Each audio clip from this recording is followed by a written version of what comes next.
In many ways, this frame home is a memorial and a reminder of the appreciation, love, and admiration that Alvin Smith, Joseph and Lucy Mack's eldest son, had for his father and his mother.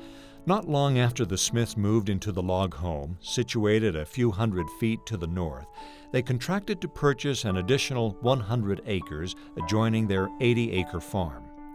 Alvin determined to build a home where his parents could enjoy their family in their later years and to repay them for all of their love, toil, and sacrifice in behalf of their children.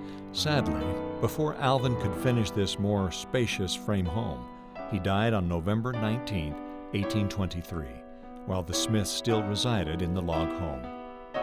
After Alvin's death, a neighbor, Russell Stoddard, supervised the completion of the home.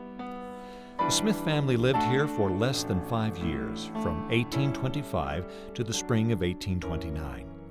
During that time, the prophet Joseph Smith continued to be tutored and prepared to receive the Book of Mormon plates.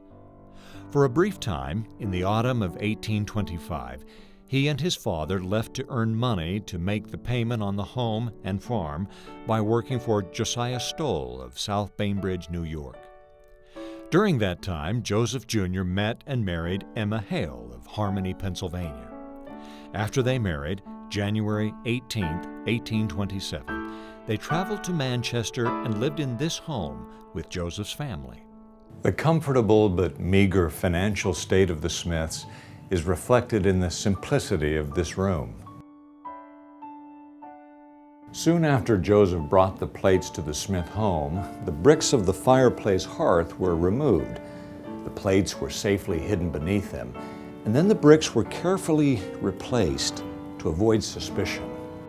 A replica of Hiram's chest used to secure the Book of Mormon plates sits on the dresser on the northern wall. In the summer of 1828, against the Lord's clear counsel, Joseph allowed his scribe, Martin Harris, to take 116 pages of handwritten translation to show to his wife. Word was sent to the Harris home that Joseph needed to speak with Martin immediately.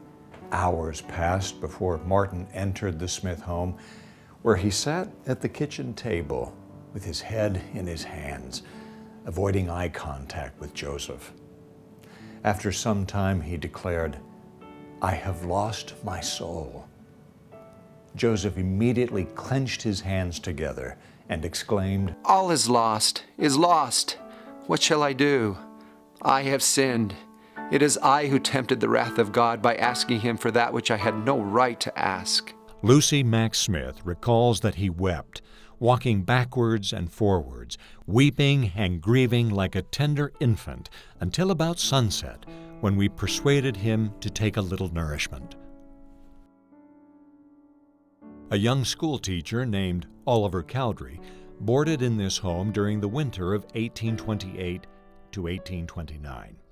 While boarding with the Smith family, he learned of the coming forth of the plates and Joseph's commission to translate the Nephite record.